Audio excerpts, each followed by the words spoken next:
welcome, man. Wait a minute. Am I even on the right audio? Hold on, guys. Cam, mic, audio. I'm not even on the right audio. Hold on. Damn, JT. Check 1 2. 1 2. Yeah, that's it right there.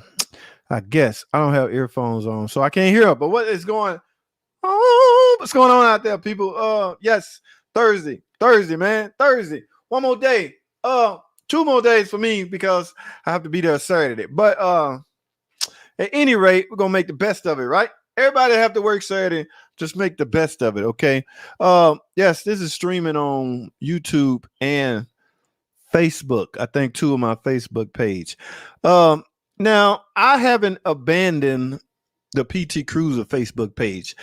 It's just that I haven't had time. I need to conglomerate. I need to bring them all into one over to the JT the Car Guy page. But if the title doesn't say PT Cruiser, people tend to believe he don't care about us no more. That's not it, guys. That's not it. I love the PT Cruiser owners. Okay, y'all know y'all can come tour the channel, visit the channel, ask anything you want. Y'all know I have a special place in my heart for PT Cruiser owners. Okay, yes, I still drive one. I still drive 2 actually, but it is what it is, man. So that page is I'm paying StreamYard to let me stream or let me broadcast to 3 different platforms. Okay, that's what, $20 a month or something like that. Now it costs $49 for you to broadcast in 1080p. Okay, so but depending on what kind of camera you're using, you can mask that. Okay, so I'm not sure this will show any better with 1080p than 720, but I don't really care. People that's out trying to figure out how to work on their car, figure out what's wrong with their car, they're not looking at the details of the screen and go, wait a minute, that damn JT, he trying to trick us. Is this 1080p? I don't think they doing that. See what I'm saying? I don't think they trying to analyze the screen and see how many DPI am I filming in. No, they want to know what's going on with their car. And I am here for that. Philly, let's go, Philly D. What's up with you, man? How you living? How you doing? All that good stuff, man. I saw something you put out today. I can't remember what it was. It was like 8 seconds or something. I tried to sneak over there and catch it, but I was at the job. You know, they be tripping over there, man. So, guys, I had something planned tonight, but I don't remember what it was. Okay. Yes, today, what does it mean to stream? Live streaming, right? Right now, I am live streaming. I am broadcasting all over the world. Now, depending on the platform of your preference, Philly, just say if you're a YouTube guy, you can see it on YouTube. If you're a Facebook guy, you can see it on Facebook. Now, Instagram won't let you stream live on their platform. I ain't no big Instagram guy, no way. But streaming is when you live. From time to time at work, I would stream. Now, but streaming can be tricky and masked. So don't ever believe somebody's actually doing what they're doing. For instance, you can pre-record some footage and stream it live, but you're not actually doing it live. So you got to be careful how you interpret that. What does it mean to stream across 3 platforms? 3 platforms. You can see this, what I'm doing exactly right now on my Facebook page, JT the Car Guy, and on my other Facebook page, Chrysler Minivan Dodge Jeep Ram page. Okay. So I am streaming on 3 platforms: YouTube, which is probably what you're looking at, Philly, Facebook, and another Facebook. So I'm capturing that whole complete audience from all different angles. Now, as far as revenue and credit goes, I'm not sure I'm getting credit from the Facebook crowd, but I don't want to leave them out. I'm not so big that forget Facebook. Nah, people, and I get questioned. If you see a question pop up, I don't know if y'all can see the question. Probably can't. It'll be a big F beside it. That means it came from a Facebook cat, somebody over in Facebook. But I stream. That costs a little extra money to do all that. I don't know. It's crazy, Philly. If you get into that world, okay. But I podcast, so it's easy to convert. Like, this is not a mechanic. I had to put the shirt on to make sure I'm in mechanic mode. All right. Who wants to come over and talk cars with a guy with a t-shirt on that says, you know, going swimming or something like that. So you got to look appropriate to whatever you're discussing. Now, when I'm on like a love relationship podcast, I might put on something lovely, might brighten the room up a little bit. And this will be in play. But because this is already up, mechanic, I see a lot of mechanics when they have the little thingamajig on. They look like a mechanic, talking and asking questions. Right now, I look like a mechanic only because of my mechanic shirt, but it's cool. But yeah, man, it get crazy out there, and that's how you grow. That's how, to me, is my opinion. That's how you get more and more and more and more. Okay, you got to stretch yourself out. Don't just limit yourself. I don't understand why people in business never, and they'll scream, I'm antisocial. I don't do social media. I'm saying, what the I don't know how you run I don't know how anybody running a business without social media. Let me put it that way. Oh, I got to start at the top. I got to start at the top. Tom Cook, what's going on, man? AJT, when can I buy a t-shirt? Tom, it's coming, man. Please give me a pay. Be patient. I got to sit down and figure out how to do this stuff, man. I got to sit down. I got to make some time to do some things. And I'm going to do all that this weekend. Yes. A lot of things I need to get done. I'm going to try to take care of this weekend. Mr. Tom Cook. Yes, I got a lot of stuff on my plate. But I'm enjoying it, man. I'm enjoying life, man. I still knocking myself across the head for not kicking this thing off, I don't know, 5-10 years ago. You know what I'm saying? I mean, YouTube been around for the longest. It's just I'm late jumping on board with the mechanic side. Okay, if you look on my page, you will see past stuff. Ride share. I was heavy in the ride share, music videos, production. I still produce tracks and beats and write for people, things like that. And I was doing a lot of other stuff, but after I found out I can make the bulk of my revenue stream from mechanic, it was a go, Philly. So yeah, that's what's up, Tom Cook. That's what's up, man. Tom, good looking out on that break. That car gone, guys. Speaking of brakes, yes, that was a crazy ordeal. From my understanding, the guy only had the car a year. Now, he did take it to another shop. I don't know if it was a deal or not. And they throwed all these parts at it because they couldn't get it to bleed. The pedal kept going to the floor. So I'm not the only dummy out there. A whole nother shop had this car. Now, but keep in mind, guys, it did not leave my possession with the same problem. See, that's what the other shop, that's what they just throw in the towel. I don't know. They just give up. In my shop, we can't utter the words, I don't know, because basically the dealership is the last stop, right? The one would think, okay. I used to work at National Car Rental in the shop area, in the shop part. When we get a car in there, we don't know, we can't figure out, send it to the dealer. So the thinking goes, the dealership is the last stop. If they don't know, nobody knows. They the one built the freaking car. They got access to the engineers and all that. So the car did not leave my possession with the pedal going to the floor. It left that other shop with the pedal going to the floor. So that other shop got beat up. They threw, and I admit, I replaced some unnecessary parts. It just got by me. But good looking out, Tom. I don't want to dwell on that. But yeah, that's what's up. Dark Man, what's going on, man? Oh, I forgot to highlight that. JT, the PT was the last version of the Neon, basically with different body on top and a bigger version of the tube leader. Yep, it was. And they are a dying breed. Now, every time I go to a salvage yard, it's a shitload of them out there, which means people, the slightest overheat, ain't nobody spending $1,000 to fix their overheating problem anymore. They just letting the car go. But like I say this on every video I do, PT Cruiser. Be careful because the estimate can easily exceed the value of the car. And from there, you got to make a decision on what you're going to do. What does this mean? Yes, 3 platform. I'm streaming. This video is airing on Facebook and YouTube. Philly, Stitch and Clutch. What is going on, my friend? How you doing? How you living? All that good stuff. Ruby Sasan. What up, Rudy? I'm sorry. What up, Rudy? How you doing? How you living? All that good stuff. What up, bro? I'm YouTube and Mike on the tube. Mike willing help. Mike done mood up. Mike, turn up, Mike. Mike done mood up, y'all. Mike on YouTube. Mike not Facebooking. He gonna go back to Facebook, y'all. He ain't ready. Mike, You feeling kind of awkward right now, ain't you, Mike, on this YouTube thing? But appreciate you joining in, Mike. What's on your mind, baby? Let's talk, man. I got 20 minutes, man. Let's talk. Let's get it off your chest. You got something on your chest. Let's get it off. All right. I'm gonna make this quick too. Okay. Bro, can I take out the Pentastar out of my 2014? Oh, what is Stitch talking about? Hold on a minute. Wait a minute, Stitch. Hold on. Wait a minute. Bro, can I take out the Pentastar out of my 2014 Grand Cherokee and drop either a Hemi or a Hellcat? Can the swap be done? Let me say this. Every time I get asked this, sure you can. It can, the swap part is what I'm referring to. That can be done on just about any car.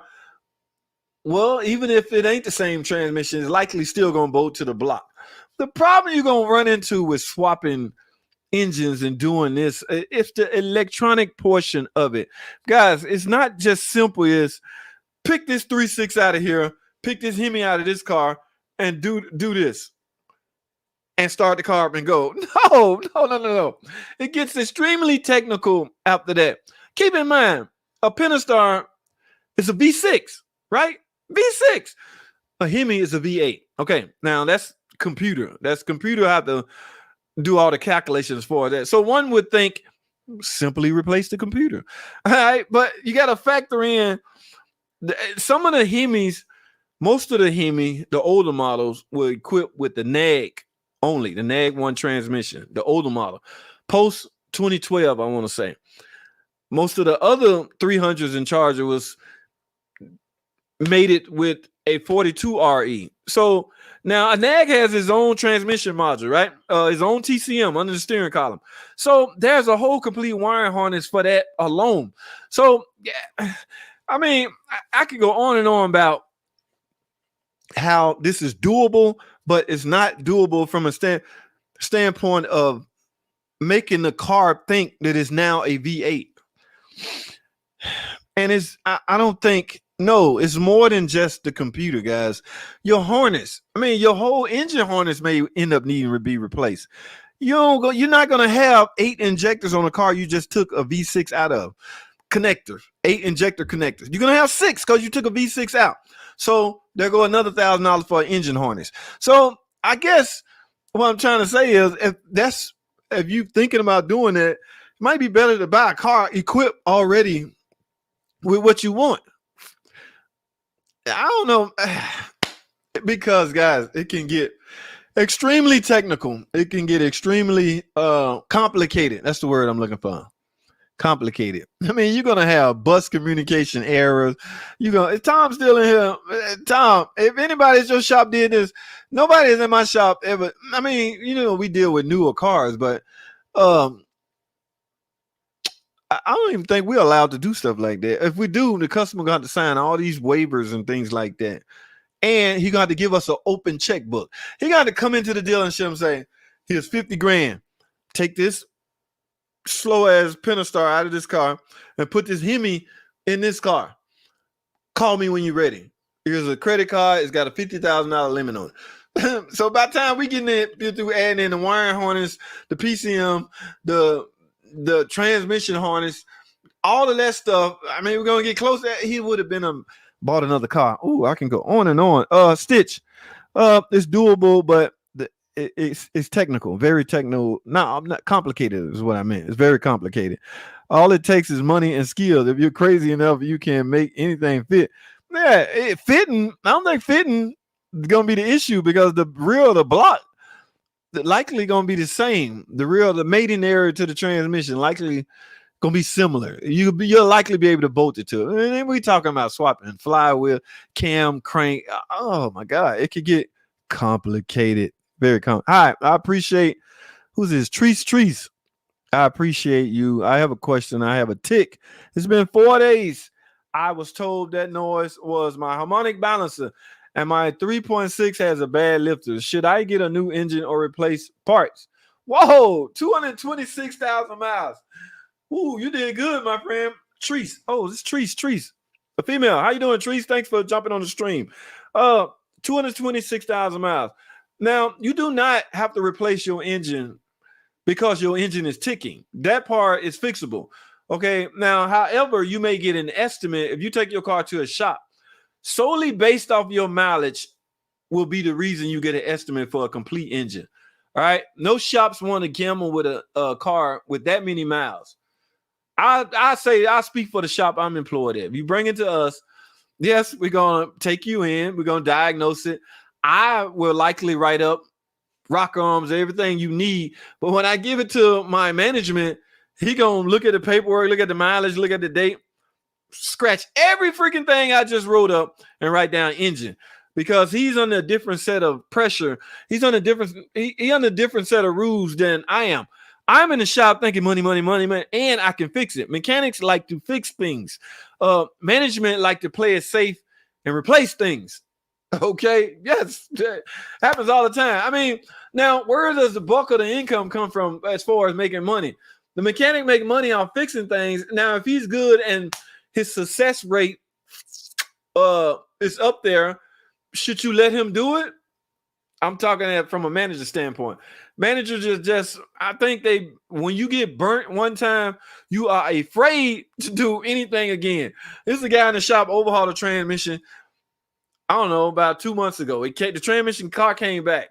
The management had to spend all this money for him to redo something. I don't know what it was. I mean, they still didn't get it right. At the end of the day, the management ended up paying for a unit. Because the customer, well, I just spent all this money. Wasn't doing it before.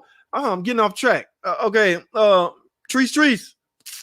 I was told that noise was it's not your harmonic balance, although it could be. Me sitting right here in this chair, it's hard for me to tell exactly what your noise is. But I will say this, if you're ticking, it's likely a valve train problem. Valve train meaning lifters, rock arms, things like that. And it's a 3.6, so there's no push rods and nothing like that. But should I get a new engine? You probably should, only because of the mileage, but your car can be fixed successfully. Okay. Mileage don't scare me, man. You think that scare me? Like Chris Tucker, you think that scare me? We invented gangs. No, I'm scared of mileage. In fact, most of the bulk of my cars I get are high mileage. That way I can get them cheaper. Okay, but did I do that right? Trees. You don't have to. Let me put it like that. You probably should, only because of the mileage. But if you in the Atlanta area, we can get that tick fixed for you, Miss Trees. But be careful. Whichever route you choose to go, 226,000 miles, it's a lot, but not a lot. But like I say, once you get in it, who knows what they may find. They really need to tear the engine down to find out if any damage has occurred. Okay, I didn't let this thing got so far down. Thanks for jumping on the stream, Treese. I appreciate it. I hope you got something out of all that random I just did. I hope I said something. I mean, I hope I answered your question is what I mean. Baby Bliss Pro. JT, good evening, my brother. Is it possible to perform bi-directional controls without having any professional scanner? Damn, I still ain't charging my phone. Whoa, what I just do? Baby Bliss, I'm sorry. Is it possible to perform bi-directional controls without having any professional scanner using other tools? I don't know what the other scanners are capable of. All right. Now, with the scanners that I use or we use, we can do any and all things Dodge Chrysler related. So, I mean, this is it's not enough in here for this question. Are you asking me professional scanner? I don't know what a professional scanner is. Guys, I've been in a bubble for the last 22 decades. Like, the only scan tool I ever used was the Chrysler Supply scan tool. So I don't know when I get a scan tool question, I have to call my buddy. I have to go to Tim or somebody, Astro Auto Repairs. I have to direct people to him because I get questions all the time. Man, what's the best scan tool out there I can use? I don't freaking know. I only use one. And that take care of all my needs. Now, if I had to go deal with other cars like non-Chrysler, yeah, I use my generic scan tool, but at that point I'm just looking for emission codes and things like that, not nothing technical. So in other words, I don't know what other scan tools are capable of because I have no experience with other scan tools. Sorry, Baby Bliss, I don't even know if I answered that right, but I hope I said something that maybe I should put a VA. Go for it, Billy. Go for it, man. You could do it, man. A beard. We talking about an old beard? Because there's not much. See, from that standpoint, yeah, I'm talking this new stuff. Philly is technical. Modules have to, like, the PCM got to look over there at the BCM. What's up, dog? The vice versa, man. Damn. Hold on, people. What up, man? Hey, did you pull that truck out? Yes, it's on side. All right, where the keys at? In the glove, in the thing, in the center. In the center console? Yeah, in the center when you let it up. All right. What time the dealership close? Is it 8 or 9? 8, man. But I don't know if you can get in or not. I don't know. They might be still. The gate might be still open. All right, let me make a phone call. Okay. Don't you hate that? They just come on. I be seeing people at work do that. I be wondering why they doing that. Like, this be a part. I be at the parts counter. Somebody call. The parts guy be on the phone like, they be making funny faces and acting a damn fool. Like, okay, professional. JT, stay professional. What was I? Mike, how did you get up here, Mike? Bro, I want the unclaimed. Right, Mike. I'm almost at 30, Mike. 30,000 subscriber. I'm doing a raffle giveaway. Mike Willingham, be sure and tune in. I might even cheat for you, Mike, since you're a long time buddy. And guys, I worked with Mike, I don't know, 10 years ago. He wasn't that great of a mechanic, but he was a great friend. Okay. Yes, when I had weird female problems. Ooh, this is before I was married. Ooh, let me shut up. Okay, Mike. Yes, Mike, I'm almost there. I'm doing a raffle coming up, baby. Stay tuned, bro. I want that. Okay. Yes, 226. Whoa, trees. Come on, sweetie.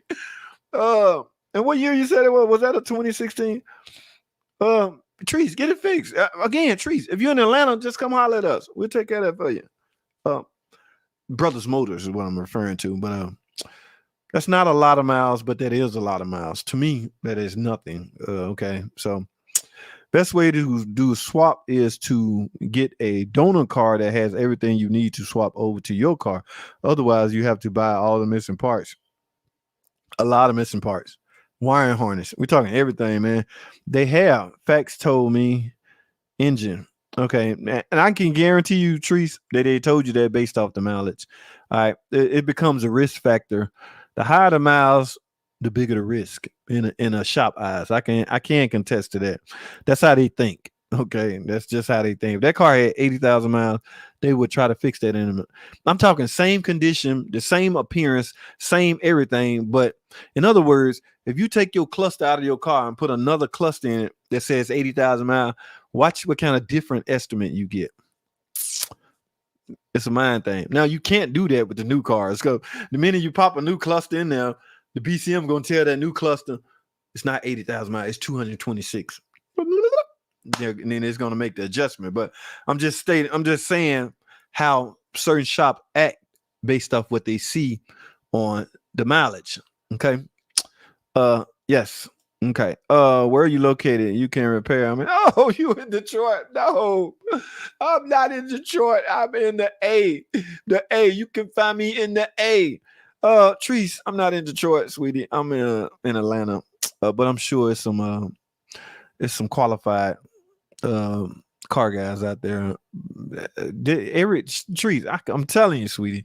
Every shop you go to, they're gonna say you need an engine. You need an engine. They doing that now here on cats with 90,000 miles. It's like they scared to mess with that. That engine is not that intimidating. Well, I should be careful because I might be sounding a little biased.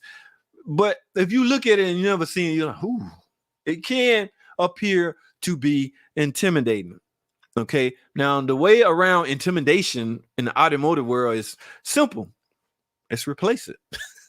There's no intimidation there. You can't go wrong there. You don't even got to worry about if you correct with your diagnosis. If you put another engine in, all the pressure is going to be on whoever you got that engine from, and that's it. Whoever you got the engine from, because the engine go in one way. So there's no pressure on you, and that's what dealerships love. Okay, they love the no pressure thingamajig. Have you seen the new Wagoneer? Do y'all have them in stock? What's the power plant, bro? I don't know, Mike. Come, Mike. Do this, Mike. Come up there and visit us, Mike. Mike, you come in there now, you're gonna recognize at least 3 people. Me, Eric Godfrey, and probably Charles Boone and Richard Jux. I don't know who else you would recognize, Mike, but come visit us, Mike. Stop by, man. We don't be no stranger, man. We don't bite. Stitch Clutch. I seen a 2017 Hemi on eBay for $8,000 with harness and everything, car total from behind. That's what I'm saying, man. Okay, 2017. This is a newer car. That's even worse because the newer cars looking for Stitch. I'm telling you, man, this is not it's as easy as it appear to be. It's not as easy as it sounds. And I ain't even talking about the physical aspect of it, the jacking the engine up and jacking the other one in. I ain't even talking about the work. I'm talking about the easy part, the electronics, connecting everything, connecting the modules, making the modules believe this is now a V8 instead of a V6. That's going to be your biggest hurdle, and it's going to be a huge hurdle, and you're going to be highly upset when you find out it may not be possible because of some kind of module conflict. I guarantee you're going to have some dumb light that's going to come on and never want to go off. All right. Got my rear caliper mount.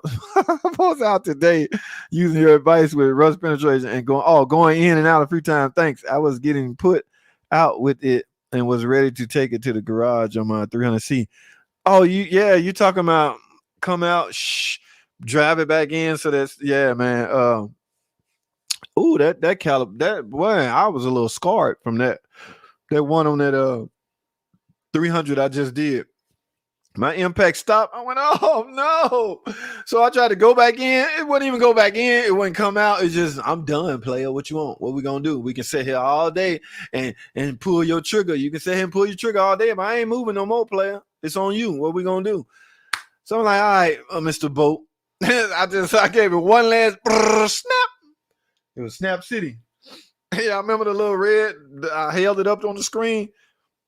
So, I mean, the boat warned me. The boat was like, look, you got 2 more times to punch me like that. I'm breaking. And I'll be damned if it didn't. Good for you, Frank. Good job, my friend. That's what I'm talking about, Mr. Frank. I wasn't so lucky, but I ended up replacing that knuckle. Yeah, I did. Y'all seen that video? Guys, I got to upload the other video. Do y'all know bleeding brakes? Tom in here. There's more options. I mean, sure, after you do major brake work, you got to bleed the brakes. There's an option on our scan tool. It's been this way for years. I'm just speaking about it. You can bleed the hydraulic ABS portion of the brakes. I want to say, so I bled the brakes manually, and I went through the computer and bled it that way. The brake pedal, everything is back to normal. But I have that footage I need to edit and upload so y'all can see what I'm talking about. It's pretty. I don't know if you guys scan tool can do that, but I don't know. We'll talk about it. I'll talk about it on the actual video. Okay.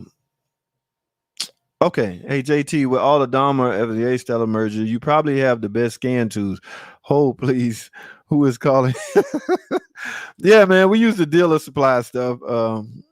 That's all we can use, actually, because it allows us to gain access to all the modules.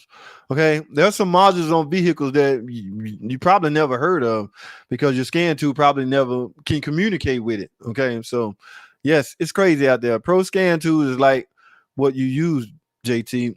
Otherwise, she needs at least a mid-range scan tool like my Altair. She really needs to look online for the latest one that fits her budget and does what. Yes, good point, Dark Man. Very good point. Now, I have heard of Altair. I have no experience using them. So that's not bad. I'm not saying any other scan tool is bad. I'm just saying I have no experience whatsoever using those. What up, JTT, Durrell, Briscoe? It's on you, dog. What's up with you, man? Thanks for jumping on board, man. I ain't going to be long. Baby Bliss Pro. What I meant to ask is, how can I manually perform bidirectional controls without any scanner? How can you perform bidirectional controls without any scanner? Oh my goodness.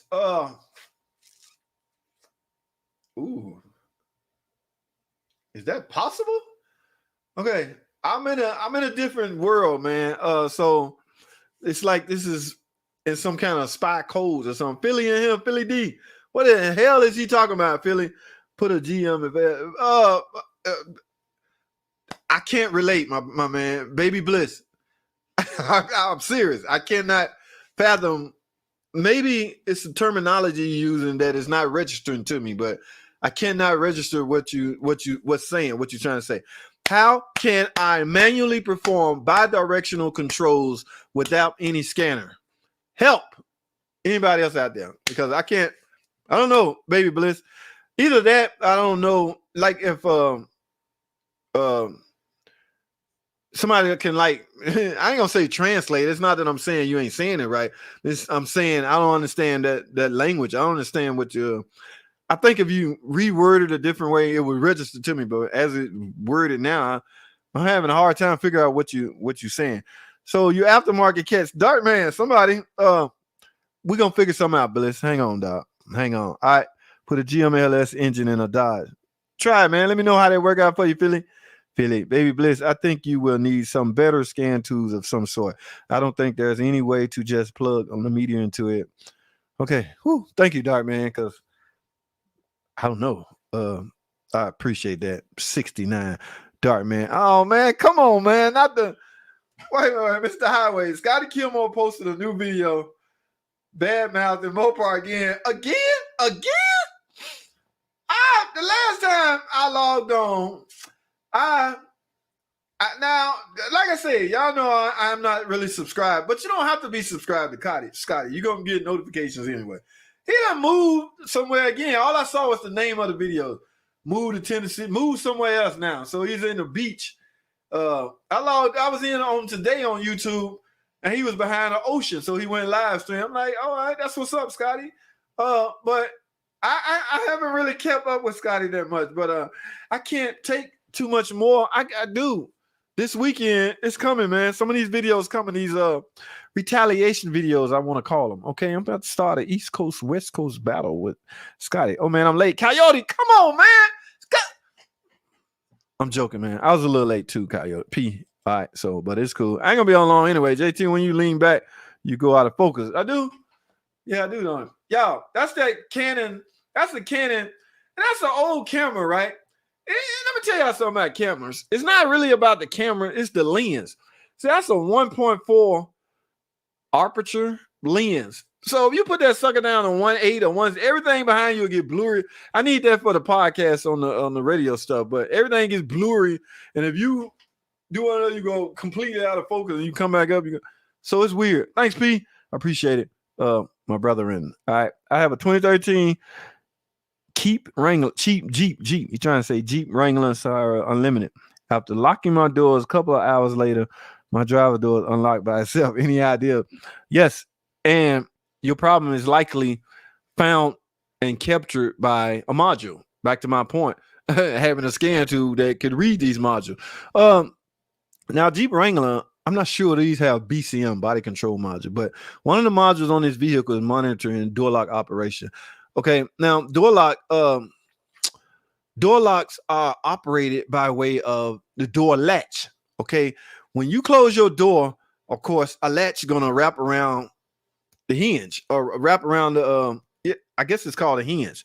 When it wraps around the hinge, a switch is going to close, signaling to the door locks. The door is closed. Now, depending on how fast you're going, the speed. Some cars will lock the doors automatically at 15 miles an hour. Now, those door lock actuators are monitored by a computer. Okay, I don't know which one by heart, but that's when we'll take your car, go in, we'll do a vehicle scan report, meaning we'll look at all the modules and see are there any codes in any of the modules. I can almost guarantee you're going to find a code somewhere in that car. So this is not one of those, take a wild guess at it. You really need to get your car scanned properly, professionally scanned, meaning all modules get scanned, and base whatever fault codes you find in that module, base your diagnosis around those fault codes. So, oh my goodness, man, the DIY guy, they in trouble. Y'all in trouble, man. If y'all DIY, hang on for dear life, man. That's one of the reasons why I'm still where I'm at. Okay, because if I lose my I'm done. I'm doomed. Okay. But if your door locking unlocked by itself, it's likely through a fault code. T. Darrell Briscoe by way of Facebook. All right. Thanks for watching, my friend. I don't know. I hope you got something out of that. You got to get a scan, my buddy. All right. I ain't talking about AutoZone, Pep Boys, or advanced auto scan too. I'm talking some. You might have to go. What is the average dealer checkout charge now? Our dealership is $189, $200. Basically, they charge you for diagnostic. Guys, please don't lose focus of what that is. That is different than just telling you what fault codes in your car, or scanning your car. We go a step farther. I hate when people say, "Hell, I can go to AutoZone and find out what my code is." Not on all. All right, that's a whole nother topic. But thanks, T, for tuning in, jumping on. Easy does it. Power probe. You heard it. Y'all heard it first from Easy. Older cars, you read codes by directional with the scan tune. The old Chrysler gave you numbers, and the Hondas, I think. Yeah. See, I don't know, but good point. Y'all heard it, Philly D. All right, appreciate that, Philly. I think actually Scotty's on vacation, but who knows? Yes, who knows? Okay. So JT, Chris Zachary, what's going on, man? Challenger 57 V8, 88 V8 with a 74,000 mile. I get a hard shift. Is a trans service needed? 2015, man, you likely equipped with that 8-speed ZF transmission, guys. And then according to Chrysler, you are never, hear me out, come closer, hear me out, pay attention, follow me here, look me dead in the eye, and hear me out. You are never supposed to service that transmission. They call it a feel for life. And buddy, you at 74,000 miles, there's a slim chance that you likely still under warranty. Don't matter what kind of paper you reading, every time you go to a dealer, they're going to run your VIN through a database. It would tell them if you still have factory equipped warranty. So I would not service this transmission at all. This is a Challenger. Now, some 2015s did have nag one transmission, but I'm thinking you got a 8-speed ZF transmission. And at 74,000 miles, you probably still under warranty. So you should get that checked out. Okay. Powertrain warranty likely. If not, then yeah, you should get it scanned. They're gonna scan it anyway first. If the computer picked up any problems, it's gonna tell you by way of a fault code. Okay, so yeah, Chris, take care of that car, man. But that feel for life stuff, once you come out of warranty or once you hit 100,000 miles, drop that pan and service that transmission. All right. Matter of fact, Coyote did his on his 1500. Be careful how you torque the boats, by the way. All right, they have a torque specs to them. From what I'm hearing, you can easily snap those boats, so be extremely careful. Baby Bliss, I'm sorry for the hard to understand terminology. It's not the terminology; it's that it's me. I'm not comprehending it. It's not that you saying anything crazy, my man. I know a scanner that has bidirectional control can command a vehicle do anything, like turn on and off evap components. Yeah, see, we got another name for something like that. Actuators, we call it, there's a screen on our computer that we can actuate things, turn things on and all, blah, blah, this, blah, blah, that. So it's just a terminology conflict. You're not saying anything wrong, my man. It's just I'm having a hard time comprehending it. So no need to apologize, baby. I got thick skin. I asked Tom how thick my skin is. All right, who's this? Mopar fanboy, what's going on, man? How you living, man? I ain't seen you in a minute, Mopar. Where you been, man? Thanks, JT. That's what's up, T. Thanks for watching, man. You could cycle the key like 5 times quickly on the early neons and the light with flash. Yes, I remember that. They call that a key dance, don't they? And you can count the flash and look up them. Yes, but that's only P codes, emissions, things like that. We were talking about latches, and I don't know which one you're talking about, but we was talking about all the other modules on today's cars. Yes, you can find P codes on a typical older model Chrysler easy by key dance. Yes, let's dance with the key. That's what's up, Dark Man. Hi, my 07 non-turbo overheating because the fan only turns one speed. How I check the fan relay or what I can do. Please help. Compression test. It's okay. In 155. Wait. Okay. My 2007 PT Cruiser, non-turbo, is overheating because the fan only turns one speed. Which speed? Hopefully it's the low speed. Low speed is the one that should come on first. I check the fan relays or what I can do. Turn one speed. I check the fan relays or what I can do. Please help compression. You talking about engine compression? That's good compression on a 4-cylinder. Okay, borderline, you overheating and you only got one speed fan. My friend, you got a problem. Now, this is an 07 PT Cruiser, which means this car has a tip-em on it. Okay, yes, tip-em, totally not your typical regular fuse box. And by the way, there is no freaking fan relays on this car. The 2 fan relays you're seeing on the fan, those are not fan relays. Those are just switch. Relays can be used different ways, guys, to turn stuff on and off. Basically, that's what a fan relay do, but that's not that kind of relay. Okay, your fan controls come from that tipper. All right. Now, you only got one speed fan. You need to find out why. There's a 4 connector pin. There's a 4 connector prong going to that fan. All right. One is for low speed, one is for high speed, one is for ground, and one is just, I don't know what the other one's for. But you need to take a test. Like, man, I'm gonna carve some videos right here. I got videos, you can check that. Whichever, you can't have just high speed because your fan come on, what is it, 230 degrees to try to bring the temperature back down. So this is your problem. You got to find out why your fan is only running on one speed. Now, this is where this is like if you came to the shop, here's what I would do in the shop. Hook up my scan tool. I would see if I can manually actuate, like my man was saying, bi-directional. We can call it actuator. I can manually actuate the fan. Okay, fan, turn on low speed now. That fan don't come on. I'm at the connector checking to see if I have power supply at that terminal. All right.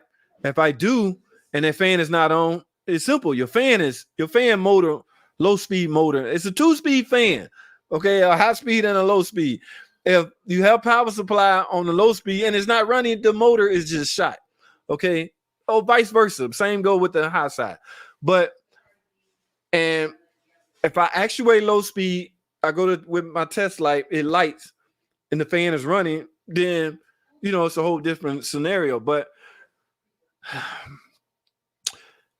you can do this electronically, my friend, using a test light, but you don't know what temperature you're at unless you had some form of a scan tool, some form of, you got to be able to read temperature at 230. I want to say low speed fan should come on, or when you turn the AC on. Matter of fact, do it that way. Turn your AC on.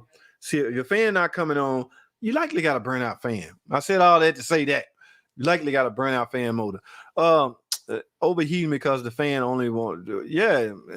But disregard those relays on the fan. You have an issue with drivers. And guys, even for this PT Cruiser, that TIPM is a module. It is on the bus.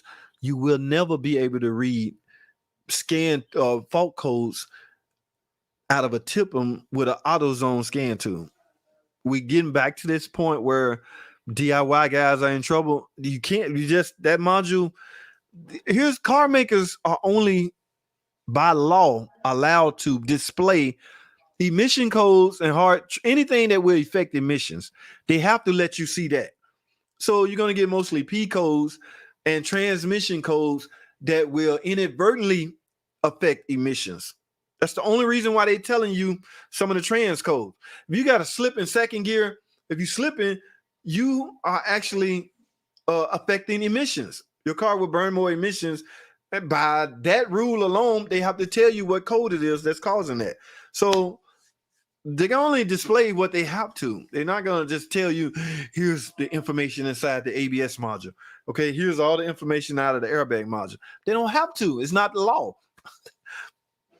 They much rather you go to their facility, the dealerships, and get the stuff properly diagnosed. But this is 07 PT Cruiser. The minute you step in foot in a dealership, you just exceeded the value of your car. They're gonna.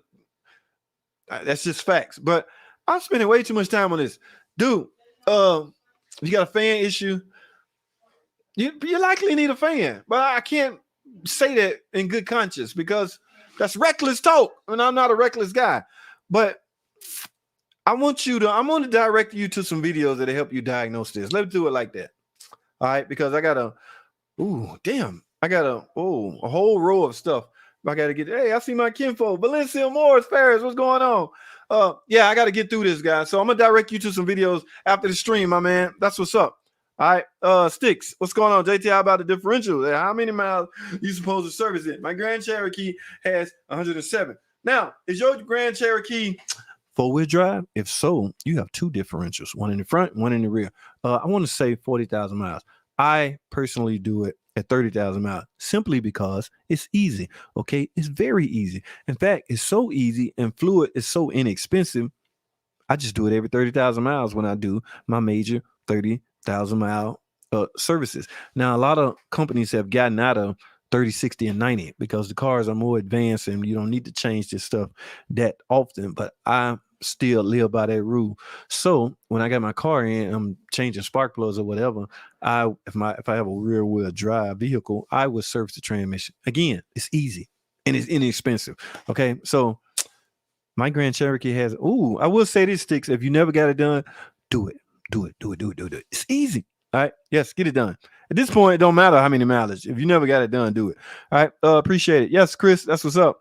It's known problem with the PT Cruiser and the high-speed circuit is bad. How replace fan assembly and it's fixed the issue, Mom. Yes, they had a lot of issues with that with her 08 PT. Yep. Valencia, what is going on? Ken folks out of, is it Pine Bluff? I think you from Pine Bluff, man. You and Ben and them and Wabasika. Y'all ain't from Wabasika, they from Pine Bluff. Guys, say hello to my cousin. Yes, she from Pine Bluff, Arkansas. That's right, Pine Bluff. All right. Vince, Valencia, say hello to Ken folks. Vince, while you're at it. Thanks for watching. You ain't got no car question. Poof, be gone. I'm kidding. I don't mind y'all just hanging out. Okay. I mean, some people just come in and hang out and see what's going on. All right. Thanks, Valencia. Jonathan and Kimbro. What up? What's going on, Jonathan? How you living, man? Turn on low speed. Turn on low speed. How do you turn on low speed? I tell you how. One way is turn the AC on. Low speed fan should automatically poof. Come on. All right. If it don't, you have problems. Okay. Now, if your AC don't work, I think it's a pressure thing. Okay. When you turn the AC on, it's looking at pressure, and the fan gonna come on to try to lower the condenser pressure. So it might have something to do with that. But yes, fan used to kick people butt all day long. Stitch, they tell how many pounds do y'all torque the oil pan boats and are supposed to change the washer every oil change? No, we don't change the oil change, guys. Don't change the washer every oil change. And as far as the oil pan, how many pounds are y'all torque the oil pan? Oh, you talking about the drain plug? Okay. I don't do oil changes, but when I do, I just snug it down, man. There is a torque specs though, so I don't want to sound reckless. I just don't know what it is by heart. You gotta look in the book. I don't know, but a nice snug, sufficient. At least that's what all the oil change guys where I'm at do. Okay. Good question, Stitch. Stay on top of that stuff, man. I see you one of those super extra careful guy, and that is good. Now, right now in this stage or whatever, you know, that's a good way to be. But you will slowly change as years go by. Not from a reckless standpoint. You will likely find out that snugging does just fine on some things. Okay. Yes, don't get me wrong. It's important to torque things to spec, but you'd be surprised how accurate you are on your snug. All right, that's what I'm saying. I see mechanics on YouTube use Mighty Vac vacuum hand pump along with 12 volt, 9 volt battery and it's but alligator clips to manually test vehicle components. Yeah, all those cats out there, man. Scanner, Danner, all those guys, man. It's a bunch of them, man. They all are sharp. Okay, if I had a lot of time, I would sit down and listen to some of them. What catch my eyes when one of those guys doing, they'll say, just found the problem on this Chrysler such and such. I'll be like, let me see what he up to. That's what really draw me into. Like, I don't have a lot of time to sit down and watch videos, but my computer always on YouTube. So, like, if you'll catch my eye quickly if you have something going on with Dodge. What the hell he doing? Wait a minute. And then, you know, I go over and be nosy. But Yes, baby bliss. It happens all the time. One of my buddies have a 2011 key not working. He wants to get a Amazon cheap key. What's your thoughts on that? Uh, Now, dude, they laying all over the place. In fact, that's what I sell my personal customers. The cheap keys, $35. The thing about the cheap keys, it's all about the chip. So I don't know what's the difference. The difference between a dealer key and an Amazon key is quality of the physical key. The chip itself has to be inexpensive because how can you sell a key for $12? I bought one off eBay one time for $12. Put it in the car. I got it cut. Put it in the car, programmed, and it worked. I mean, 3 months later, it virtually came apart in my hands. Just, I'm like, what the hell? But you get what you pay for. What are my thoughts? Go for it. Now, you will not be able to do the 2-key trick on a 2011. That is a new bus network system that will not allow you to cheat. Okay, so you got to be weary on how you're gonna get it programmed when you get it. All right. So some of these places are extremely expensive, but sticks. My GA speed is at 101 lib torque. Some say 12, which is how I broke it. Whoa, 121 pounds snapped my stupid. Yeah, I don't even know the torque specs by heart, but if you do one, I think it's like a T40 or something like that. That's torque it properly. I don't even use my speed drill because I don't know what my speed drill is. I might snap. So I snug it up there and then go over it because there's a gasket in between it. All right, be different if there was silicone, but there's a gasket on the pan itself, and you're trying to seal to the transmission. So, yes, guys, do not, for one instant, follow the feel for life rule. Okay, that's gonna get you into trouble. Mr. Jonathan 211, what is going on, my friend? How are you? Thanks for jumping on board. Tuck JT, what's up, JT 2012? I've got a check engine light for oil pressure sensor. Should I just change my oil filter housing? Ooh, why did you leave out the code, man? There's several codes for that. The P code 0522 06DD. I mean, be careful with that one. That could be the oil pump. But that's what a lot of mechanics are doing. All right. If they're gonna fight their way, what is this? Durango? Yes. So if they're gonna fight their way to remove that intake and finally get to the sensor, a lot of people are like, what the hell? I might as well go in with a new because it's gonna leak eventually. So a lot of cats are going in with new oil filter adapter housing. Yes, that's not a bad idea. Tuck. All right, that's what's up, man. Speaking of door latches, 22-hour charging with no fault codes, but the car wouldn't self-lock after shutting it. How you know, Mopar fanboy? But the car wouldn't self-lock after shutting off the engine and leaving the car unlocked for a while. Any suggestion? There is no fault codes in what module? This Challenger got a BCM, a front control module, a TIPM. It's got all kinds of modules. What do you mean by there was no fault codes? There was no fault codes in what? The PCM. There's not going to be any body codes in a PCM. So don't think for one instant I had my PCM checked. There was no code. So my door latch, what is wrong with it? The PCM does not monitor anything inside the car. It's a powertrain control module, powertrain, outside stuff. So if you have a scan tube that can look at TIPM, BCM, front control, all those other modules, you likely going to find something in it. Mopar fanboy. Okay. Yes, it's a 2012. That's a door module on both doors. This is what? Chargers 4 doors. There's door modules on the doors. You got to be able to talk to those door modules to see what they see. If you can't get into their minds and get into their eyes, and y'all see eye to eye like this, you're never gonna know what's going on. But the car wouldn't self-lock after shutting off. Self-lock. Oh, you close the door and you turn it off. The lock's supposed to go. Now, that's more of a feature, ain't it? That's something that's set 2012. See, my brain is like on 2021 stuff right now, but I still got memories of the older model stuff. But I always thought that was part of the features, like a feature you employ. Like you can tell your headlights to come on when it rains, things like that. But I don't know. Mopar fanboy. You got to scan this thing, man. Oh, you got to do a better scan job. Okay. Philly D, you need a CAN bus high speed line breakout box. That is. You heard it. You heard it. Philly D said it best. Okay. I found out today that YTech Authority has an emulator for DRB. They do. The YTech One, though. Let me finish this. For DRB scanner. For those who don't have the actual physical DRB scanner like you have, my brother. Yes, that is true up to an extent. Now, there's some things you can't do with the emulator. Now, I'll be the first to tell you that. Or at this point, why hunt down a physical DRB, right?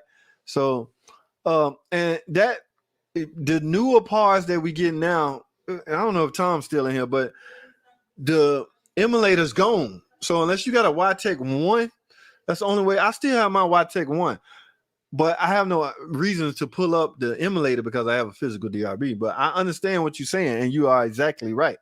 The emulator is good up until, and especially you aftermarket, you're working on a lot of older cars, you really need that. But who don't have the certificate, my brother? I found out today. Yes. Pull it up and play with it, baby Bliss. I gotta keep remembering you in the Chrysler stuff too. Okay, so when I mention baby Bliss, is something need to register. Okay, because when I know you understand the lingo I'm talking, I can speak more freely and better as opposed to not knowing who I'm speaking to. But that's what's up, man. Man, I did not know the relationship between emission information and the law codes we can see. Yes, man. You think Dodge wants you knowing what's going on inside the ABS? Now, ABS is a different story because I was in Northern and I saw some scan tools that, yes, we can read ABS too. I don't know how they cracked that code, but modules like not front control module, wireless control module. Okay, that is a module. The key, where you stick your key in and turn it. Your key is communicating with a module. Like, they're not going to let you see that. It's not the law yet. I mean, will they ever make it the law? Who knows? But by then, it won't matter because we'll be in space cars by then. We'll be electric. We'll just be flying by then. Who knows what the hell going to happen in 10 years from now? But yes, it's all about what you have to display, Coyote P. Okay, what you are allowed to display. Every car maker here in '86, every car maker had to put their diagnostic DLC data link connector in a centralized location. Okay, right there on the 6 inches from the steering wheel. So all car makers had to put theirs right there. I was around before then. I want to say 96. I probably meant 96. So before then, Coyote, they was hiding them all over the place. Car makers. Chrysler had one. Who in here? 69 Dartman. They had probably Tom. They had connectors hidden in the glove box, under the panel, on the side of the thing. GM even had one. And I'm doing a little GM back then. 2-prong connector you stick in and read stuff. Everybody was hiding their stuff. But in 96, they came down on these car makers and said, look, put this damn thing in one centralized location and let the world see emission-related fault codes. Yes, I admit I was around during that era. It's kind of fun because I tried to keep in the back of my head where all the scan tool connections was. Okay, Chrysler had one under the hood right next to the battery. That's where we do all our engine tests. And if it was an old LH car, we had that little 4-prong connector under the dash. So we would hook our DRB up to that. It was crazy back then, boy. But everything's centralized location right now. P. Thanks, man. You are our number one. It's incredible. Danielle, am I pronouncing that right? Thanks for watching. I appreciate that. Okay. Mr. Jonathan 21, hey, I don't know if you remember, but I asked you about my Avenger misfire. I followed one of your troubleshooting videos, and that's what's up, man. Turns out it was a bad. That is what's up, Mr. Jonathan. That is what's up, man. I don't exactly remember which video because I got a bunch of them out there. But if they help you, kudos to you, and I hope you gave that video a big thumbs up. Okay, thanks for watching. All right, my 2000 crack. That's what I mean. Concord gets the 19 P1494 after replacing just about everything. I scan it. The meal goes out to out for 2 or 3 days, then come back. And it suggests P1494. What does that stand for, my friend? Mark, what's going on? 2000 Chrysler Concord LX. What's got a 3.2 in it or 2.7? I'm guessing. Okay, after replacing just about everything. What is everything? First of all, tell me what the code stands for. Let's start there. Our scanning meal goes out. Yeah, I don't know that one by heart, my friend. Dartman, oh, you talking to somebody else? Oh, what did I do? Okay, and Corey in the building. What's going on, man? Video big bro, you follow. Cryptocurrency? No, man, but I've been hearing a lot about it. Corey, man, we might be missing out on some bread, Corey. Might need to look into that, man. You know, I'm all about that bread, man. Any potential chance to earn some more revenue, I'm game. I think, Corey, I need to educate myself on this stuff. And I get people talking about it. I'm in some of these groups on Facebook there. What's up, man? What you waiting on, man? You just want to work all your life? Huh? So I need to educate myself and see, will that benefit me? Because, Corey, well, you like it or not, it's not for everybody. Okay. You got to have a certain level of go-getterism in order to succeed in some of this stuff. All right. Because remember, if it was easy, everybody be doing it. So yes. No, the answer to your question is no, but I do need to educate myself and find out more about it, man. Corey, that's what's up, man. Thanks for jumping on, man. Till it's snug.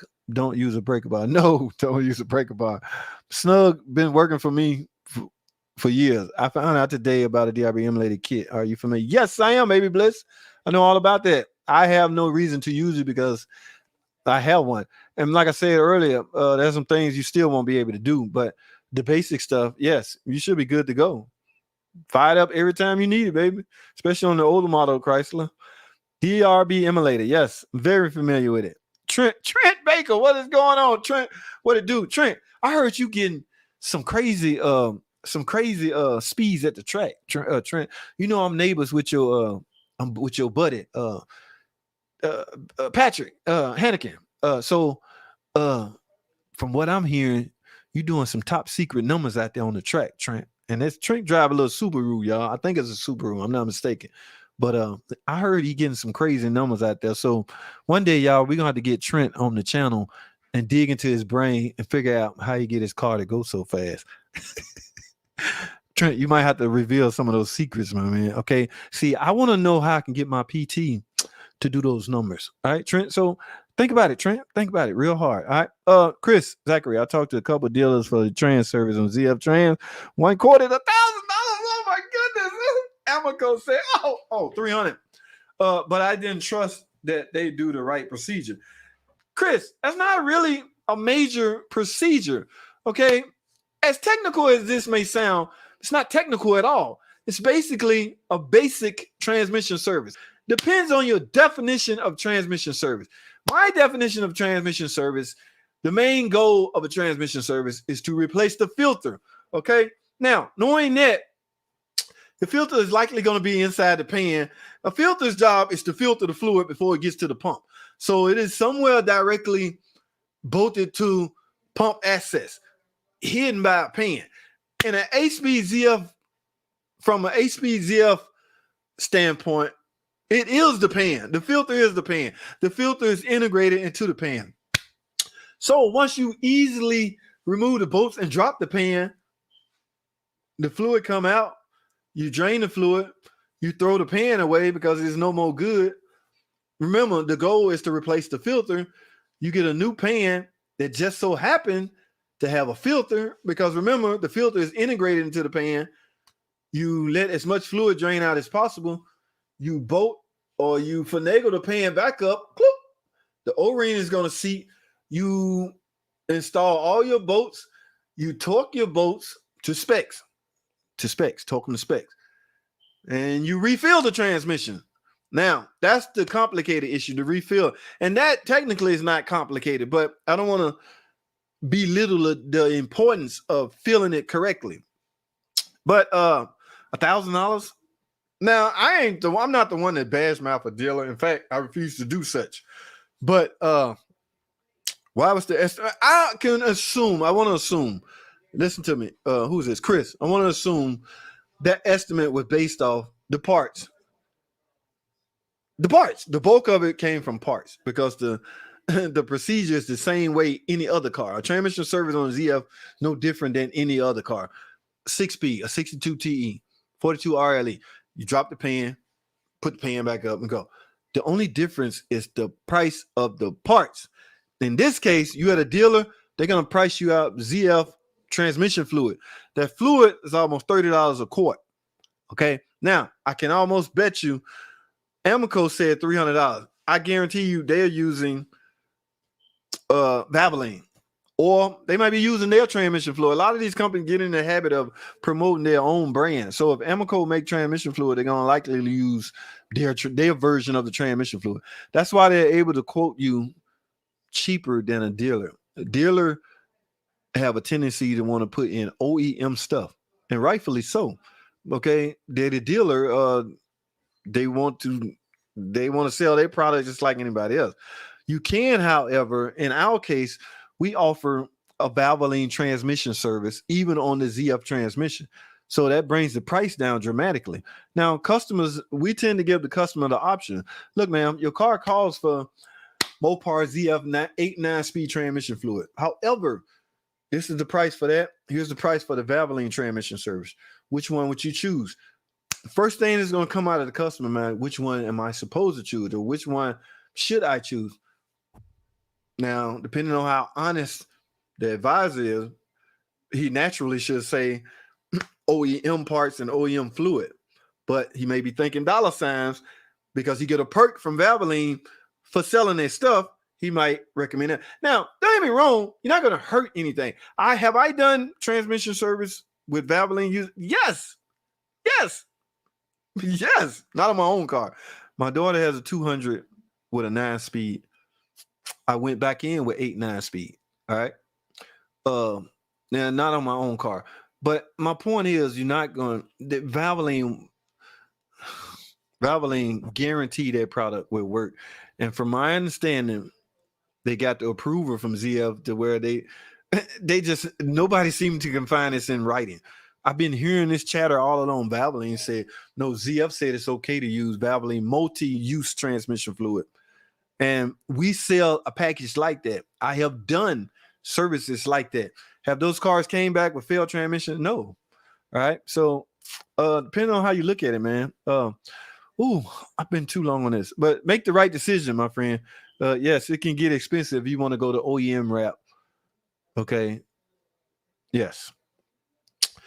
I wish that Chrysler would at least offer some transmission service on ZF.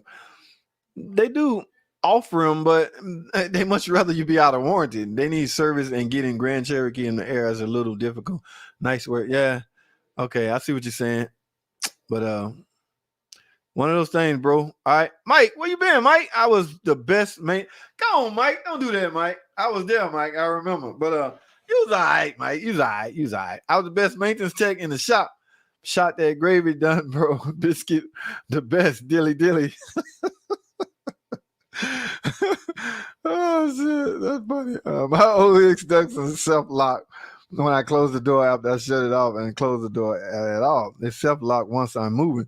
You talking about it's good. They got a name for that feature. After 15 miles an hour, the speed sensor tell the computer how fast the car going. After 15 miles an hour, it would tell the PCM, pull them door locks down, lock the door. That's if that feature is on. A lot of these cats don't have that feature on. All right, moving, and it's user selectable. Yes, okay, yes, it's a feature. All right, I was referring to a breakout box and a scope to read the high-speed network. Okay, all right. That's what Philly was talking about. Breakout box and a scope to read the high-speed network. Great point. Good point, Philly. All right. Mom's old Taurus. It was under the hood on the back close to the left wire firewall. What are we talking about? Oh, we talking about the diagnostic connector. They was hitting all over the place, Dark Man. Okay. I'm glad somebody put their foot down and say, look, put them all right here. If you don't have the same DRB like you own, is it possible to use YTech 2 with the MicroPod 2 and a DRB as the DRB scanner? No, the MicroPod 2 will not give you the emulator option. Okay. I hung on to my MicroPod 1 just for that reason. It cost me $500 to buy another pod, so I will be able to maintain my YPod 1 and use it if I ever need it. Okay, it's there if I need it. All right. Also, have you ever tried doing a dry fast? No, what? No, no dry fast. Dude, let me tell you something. Baby Bliss, you done got off into fitness and health. Listen, man, let me tell y'all something about. Damn, should I do this? Food, food, food, food. Food is not as serious as you think, guys. I went the whole freaking day without eating anything. Now I got some alkaline water. I try to keep my body. You don't give diseases a chance to grow if your body is. It's a long story.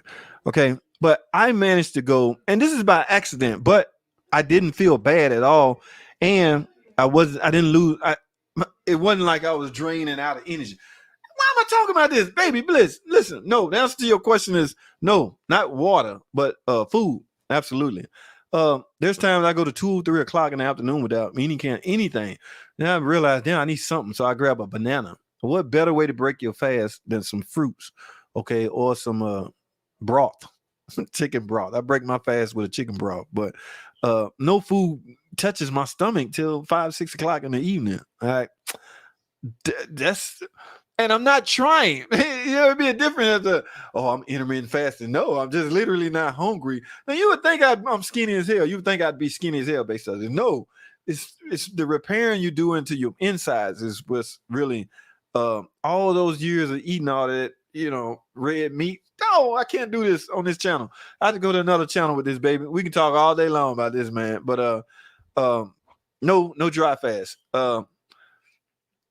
Just a preference. All right. I need some water. Okay. And I drink alkaline water or yes, water. Okay. Yes. Baby Bliss. Yeah, we need to talk, man. That's what's up, man. 3.2. Yes, 3.2 Concord. I think that's what we're talking about. Okay, but I done forgot the question now for some reason. Mark, I'm lost. I can't remember what the hell we was talking about. I'm sorry, bro. I might have to slide back up and see what's up. Jay Otto and more. What is going on? Jay, I saw Jay doing some upholstery repairs over there. What's up, JT? What it do? You think about the Dodge? Whoa. Gold 900 horsepower. I just heard about it. No, I haven't even heard about it. Where you getting your information from, Mr. J's? That is a lot of, man, these people going crazy with all these horsepower. Y'all see that Challenger or that Scat Pack or something flip that damn truck over? He wasn't even trying. It's just there's too much power. Guys, here's what's going to happen. Insurance is going to go up extremely high. Well, that's already the case, but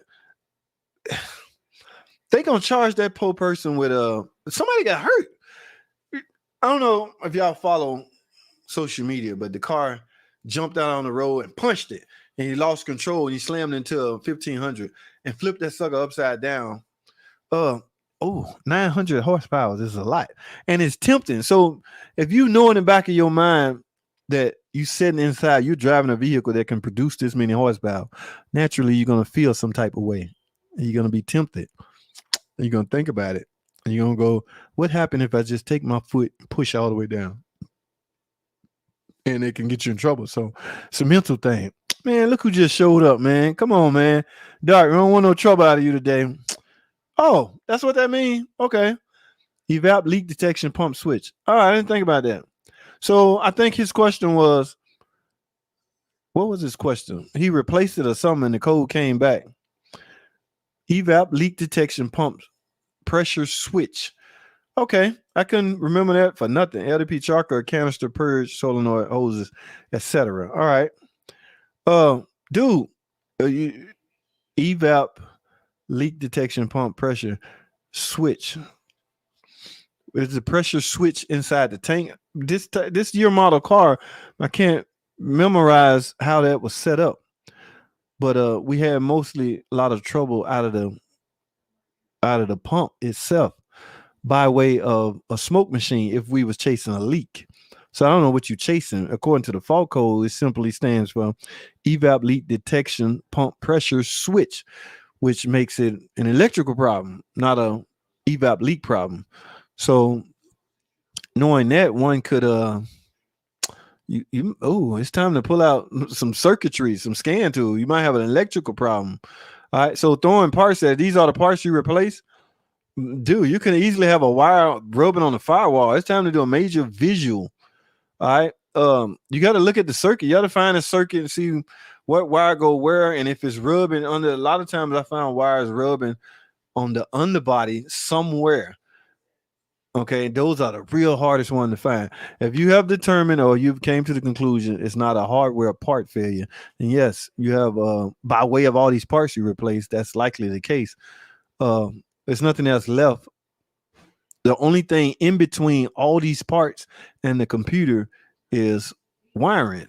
Okay, insulation, the circuit.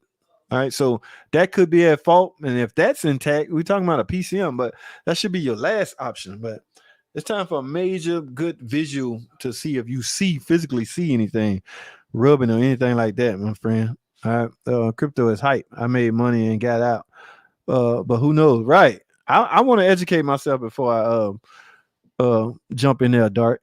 That's what's up. Okay, it says leak detection pump pressure switch. Yeah, yeah, you're gonna have to. It's a switch. It's a circuit issue, man. It's time to. I don't even know. Like car. What did you say? A two. What year model you said this was? I don't even know if I can pull up wiring diagram on a car that old anymore. Yeah, it's time. A major visual is your last hope. If you don't see anything wrong with the wirings, you talking PCM. But the reason you should forget the notion of it being a PCM because you say the code come back 2 or 3 days later, which means the computer is monitoring that circuit and it see there's a problem in there and it turn the light back on. So the computer likely doing its job. It's just not seeing changes in the circuitry. So yeah, that's gonna be a tough one, man. There's nothing anybody gonna be able to tell you on the internet as far as what you should look at, especially a car that age. I'm sorry, buddy. I'm so sorry. All right, Chrysler things to bring back the AMC 4-liter. The 3.7 Power Tech and the 3.6 Pentastar engine is joint. Never seen so much recalls on engine in life. There's not a lot of recalls on the 3.6. There's a lot of problems on the valve train issues of the 3.6.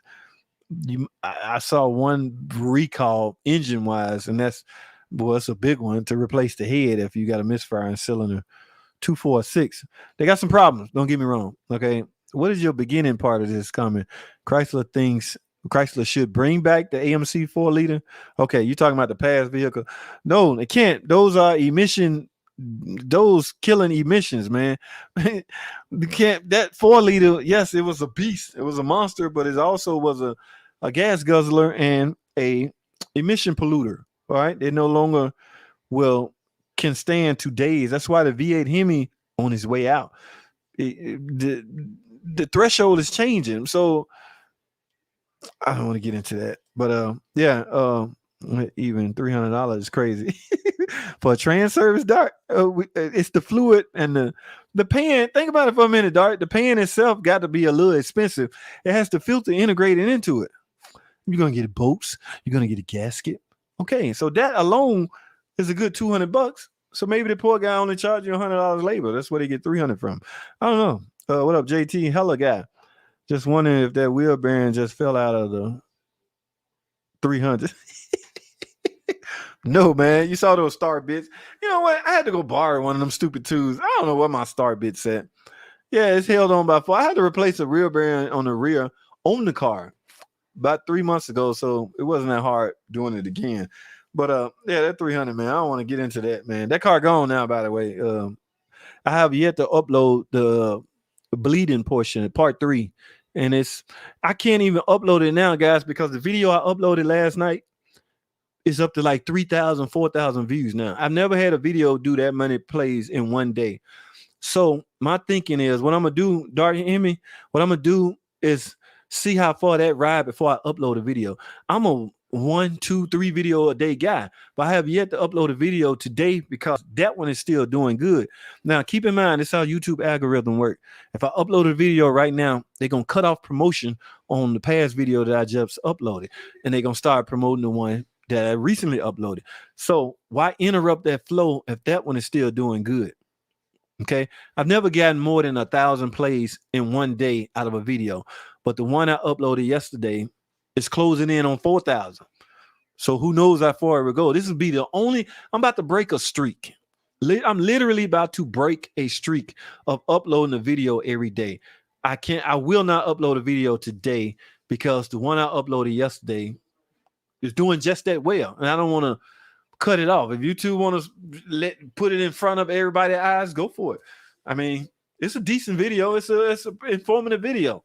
Okay, so it's in the face of everybody's eyes, and I think I did good on the thumbnail. So everybody's clicking it, watching it, and if like I say, that's why this live stream, I'm not gonna even let it post until that vehicle calm down.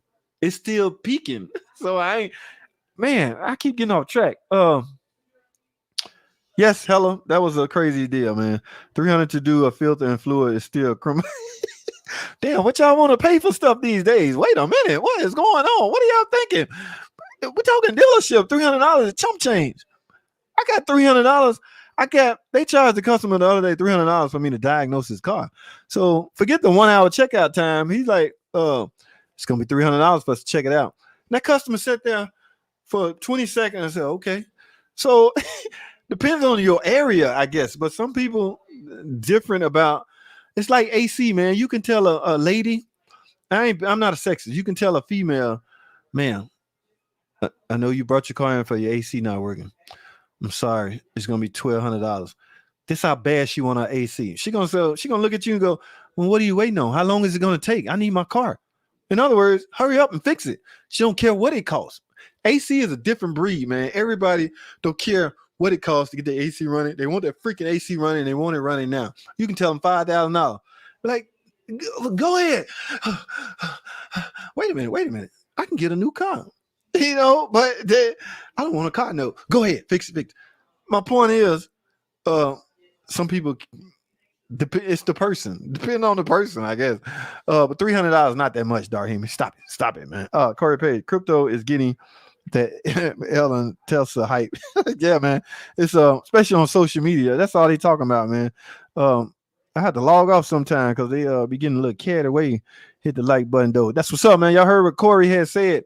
Hit the like button, man. I'm winding down too, guys. How long I've been on? Whoa, 122. All right, guys. I gotta start one of AJT Corey Smith.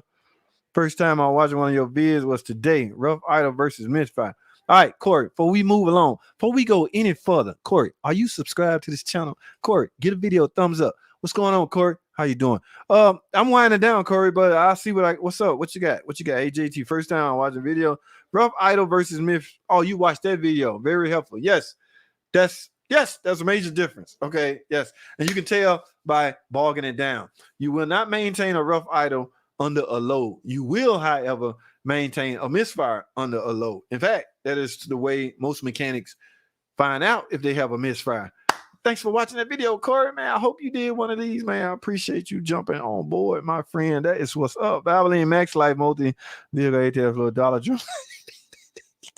Kent, why you got to go kill it for Valvoline, man? That can't be the real Valvoline. You ain't gonna find no Valvoline in the Dollar General, Pete. Kent, come on, man. That can't be right. Thank you, Mark. You're welcome. Whatever it was, I appreciate you watching, Mark. I replaced the PCM, Mark. Yes. Oh, you talking about the Avenger? That's what's up, Mark. I'm glad you got it working, my friend, Baby Bliss. My brother, I just wanted to say that I really appreciate you answering all our questions in your room. You're really helpful us a lot, and you're changing the world. God is watching you. Proud of you. Thanks, Baby Bliss. Baby Bliss Pro. Curious what that means, but thanks, man. Thanks for watching. Also, I appreciate you, my friend. 2000 Christ. Yes, the 2000 model. You got some wiring issue, my friend. All of those parts, like I said before, only thing in between all of those parts you replace is the connection, meaning the wiring. Meaning you might find it with a good visual inspection. You might pull the connector off, look in it, and see one of the pins pushed down. Okay, that is a secret a lot of mechanics don't like to talk about, but that could be a pin could be backing out of the connector. So that's what I mean by a good visual inspection. You'd be surprised what you find. Now, I'm not saying it's your problem. I'm saying that's likely what you should look at. Dodge Tipum issue 2019 Avenger. Will you replace it for a headlight issue? The headlight drivers are in that Tipum, my friend, issue, or wire the good on to the bad one. obviously this is your car. Now, as you know, you can do whatever you want with your car. Uh, if you don't have the finance to purchase a Tipum, yes, I would. But you're right. The drivers inside that Tipum operates the headlight. So if their headlight's not working because it's not fed, the feeding comes from the Tipum. So it's not fed, the Tipum's likely in trouble. A lot of people would just splice their wire, tag it onto the other one because they're going to be on at the same time anyway, as opposed to splitting it. But you could cause an overload circuit. You could cause some problems, but your goal is to get two headlights working at night, right? So it's a crapshoot. Now I can't, in good conscience, say I would do that. All right, so because I'm on a different set of rules, I have to advise you to do the right thing and replace the Tipum. But that's just what I have to say. Now, it's a different story in the real world. Okay. You do what you got to do at that point. But I feel you, Mike. Thanks for watching, man. No worries, JT. I will get you on the question on the next video. Huh? But man, respect, JT. That's what's up, the real Louis. I'm winding this one down, baby. I didn't know I was on 122. That's too many videos. Man. Dart Hemi. I looked at the analytics. According to the analytics, the bulk of people starting to watch YouTube come between 6 p.m. and 9 p.m. If I upload a video, say 7 p.m., it's going to grab as many viewers as possible off the bat because that is when everybody's online. That is when YouTube algorithm take that video and put it in the eyes of a lot of people. So if I do that at 7 o'clock and then do it again at 12 midnight, YouTube gonna cut the one I put out at 7 off. Not cut it off, they're just gonna stop promoting it and start promoting the one I just put out. So in order to get the biggest bang for your buck, okay, right, this is unsustainable. I can't just keep, 2 videos, 3 videos a day. At one point I was doing 4 a day. Now they wasn't junk videos, mind you. They was good topic videos. It's just they didn't do they just do because I was recklessly slinging them out there. Here go another good one. Here go another good one. I'm saying good one. I hope it was good, but I pride myself in not putting out junk just because. I'm not gonna put a video out just to say, "Oh, I did 5 a day." No, they're gonna be 5 quality videos. But it's about the algorithm. It's about manipulating or taking advantage of how the algorithm works. So 6 to 9, I'm gonna start uploading a video when I get home. And that video carry over to the next morning, gonna catch that small little morning crowd. So by the time 6 o'clock roll around the next day, I've exhausted everybody that was gonna watch it anyway. All right. So it's time to move on to another one. All right. Some people upload 3 every 3 days. Some people upload once a week and doing just fine. And they maximizing the views off that one. Now, could you imagine if I start uploading 1 video a day? That would drive me cuckoo. I'd be like, what the hell? I have to find a different hobby. Oh man. But Dart, yes, there's too many videos, Dart. I gotta move on. 6. I don't know what 6 mean. Love hearing the view numbers, bro. Wishing more success. Thanks, Corey. That's what's up, man. I still have yet to get your notifications. Don't know what the deal is. Hello, we got to fix that, man. You call YouTube and tell them, man, online mechanic tips is killing it, man. He need his notifications to be sent out, man. Because, guys, quiet as kept, my GoPro is messed up. It ain't messed up. I don't know where the hell is it. But I think it's at work in my toolbox. I'm gonna mount that sucker up and just random out of the blue, just go live sometime. Because especially if I got a Scat Pack or a Demon, one of those big dollar, one of those high performance vehicles in my stall, I might just hit live and it just go live, and you see all us in there clowning around, drooling over a freaking car that we see every day. It never amazes me. Some guys still drool over vehicles that they see on a daily basis. Lord have mercy. That is so not cute. That is not cute. All right, I gotta move on. Oh my goodness. Okay. All right, it talks about expensive automobile. The title is good. All right, All Park Garage. What is going on? Caper just touched down. What's going on, Caper? Caper, you see this? Caper, you see what time it is? I've been on 1 hour and 30 minutes. All right, my slot, my used to be like I'm gonna do an hour, but I got a lot of people in the. I can see the numbers on the screen. There's quite a few in here, so I'm gonna try to rag this out until I get to the bottom, and I gotta edit some more stuff. But thanks for jumping on, Caper, man. I hope everything is good out there in Canada. Yes, this guy's garage, buddy, real good friend of mine. Him and Tim over at Astro Auto Repair. Hi, just make video on expensive car repair bills. Ooh, good topic, Dart. But I might get in some trouble with that one, Dart. Your popularity is on the upswing, JT. Word. Thanks, Steve. That's what's up, man. People like you, Steve. I appreciate you watching. Don't get it. Don't get in crypto now. Too high. So when should I do, Dart? Wait. I think about it. I said I need to educate myself anyway, Dart, before I do anything. Like apply it. That's what's up, Caper, my man. Philly, what up, Philly? Later player. Hey, good one, Philly. Peace out to you, man. Thanks for jumping on board. I guess if the only way to service the new HP is the new combo pan filter just to do it is reasonable at a shop. Pretty sure the service on my Nag 1 still has a conventional. It do. But my point was like a service is a service. You drop the pan. In the HP case, you throw the pan away when you're done. So there's nothing really technical about it. I don't know where that $1,000 estimate, would come from. All right. Yeah, I know what you meant, Dar man. Thanks, Corey, for subscribing. I need some more of those. I appreciate that, my friend. All right. And every video you watch, I appreciate a thumbs up. All right. David Swindoll, I had a bad intake camshaft on the right bank. Is it okay just to change that one, or does it have to be changed in pairs? No, David, it do not have to be changed in pairs. I assume you're talking about a 3.6. A camshaft is a camshaft. In the case of a 3.6 Pentastar camshaft, the lobes is what matters. The lobes are, the round things that open and close the valves. If they're not worn out, there's absolutely nothing wrong with your camshaft.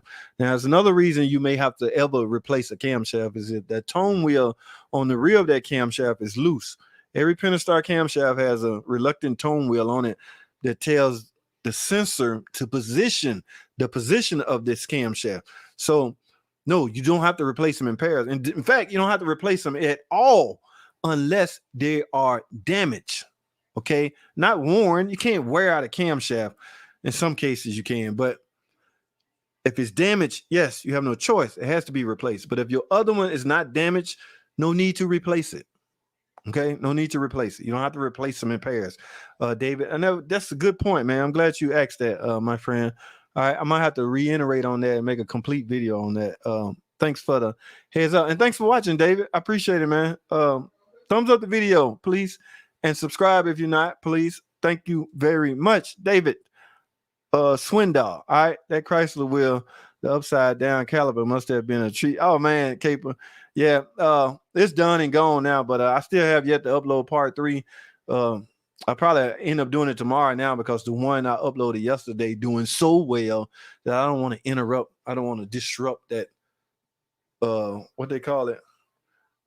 I don't want to disrupt. It's on a roll. I guess that's the word I'm looking for. So yeah, I got beat up pretty bad. I got called out a couple of times. You dummy, you big dummy. You didn't know the caliper was on backwards. Fact is, it came from another shop with the calipers on backwards. So that shop failed that customer.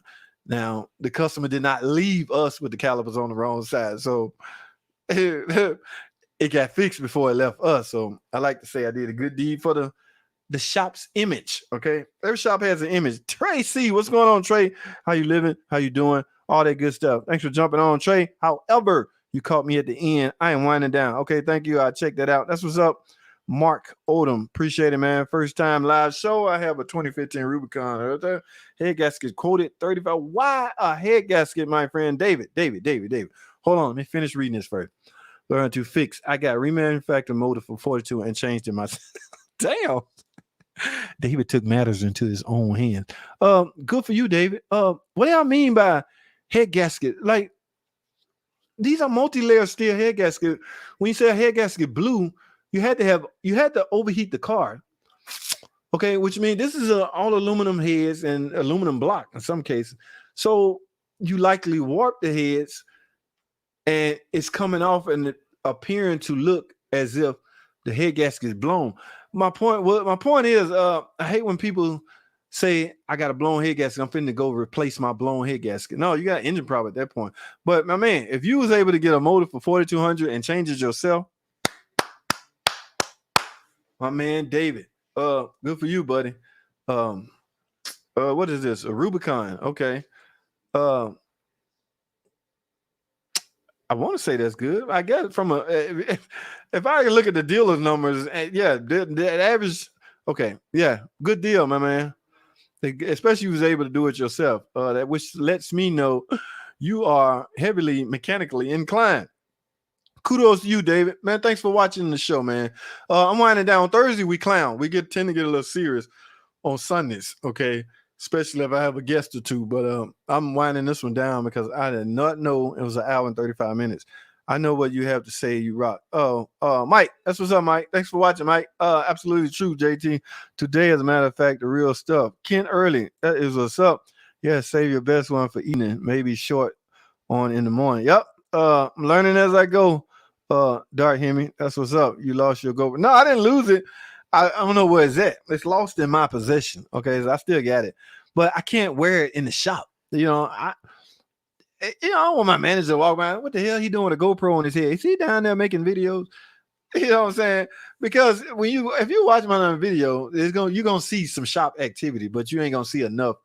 Like when people tend to think you need a lot to film, like lights, camera, action. You need this big production company.